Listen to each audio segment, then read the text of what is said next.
لیژنەیە ئامادەکاریە ڕێکەتنە ناوبەرە گۆڕانوویەکەتی داوی بە کارێن خواانی و ڕۆژە دووشەمبیێ داوی جوین ئەنجامدا بڕیارەژی دچەند ڕۆژێن بێدا سەرکرداتیەکە هەفبەش وەرە پێکانین بۆ جیبجیکردنە ڕێکەتنامەیە ناوبەراوان. هەرچەندە هەیەیانەها بە فەرمی هەژمارە ئەندامێن نوێ سەرکرداتیە هەفبەش نەهاتیە ڕاگەاندن لێ گۆر زانیاریە نێنارتی ژە 6 کەسان پێکتێ ku sê kes ji yeketî û sê kesên din jî ji goran dibe û endam li ser astê bilindê herdû aliyan dibe. بریتە لە کارکردن و سەرپەرشتیکردنی پرۆسەی جێبەجێکردنی ڕێککەوتنەکە خۆیان بەرنمەیەک بە خۆیان دانێن ئەکرێ پەیڕەوێکی ناوخۆش بۆ ئەم لوزنەی باڵای پێک بهێنرێت بۆ ئەوی بزانین چۆن کۆ ئەبێتەوە کۆبوونەوەکان چۆن بەڕێوەی ئەچێت چێ بەڕێوەی ئەبات بڕیار چۆن ئەدرێ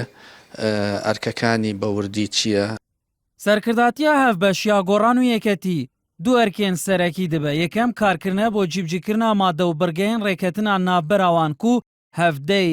vê mehê hate îmzakirin. Erkê duem jî seredana aliyên siyasî dibe bo zelalkirina naveroka rêketinameyê û gotûbêjkirin digel wan aliyên ku dixwazin bişne nava rêketinê. Lê gorî zanyariyan heya niha tû rêzbendiyek diyarî nekirine da ku di destpêkê seredana çi aliyekî bêkirin. میکانیزمی ئەوتۆ بدۆزنەوە بۆ ئەوی چۆن ئەم بڕگە و مادانەی کە لە ناو ڕێکەوتنامەکە هەیە جێبەجێ بکرێ چۆن تەرجمە بکرێ بۆ کاری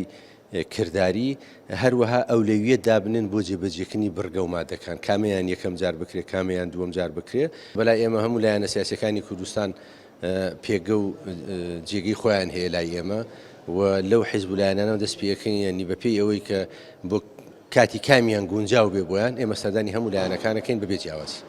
هەر یەک ji civata niştimaniya Bzava Goran û Mekteba Siyasî ya Yeketiya Niştimaniya Kurdistanê desalata diyarîkirina endaman heye bo serkirdatiya hevbeş ku li gor gotina berpirsên her du aliyan serkirdatî dê desalatên timam diberdest dabe û şiyanên biryardanê dibe li ser beşek ji pirsên giring.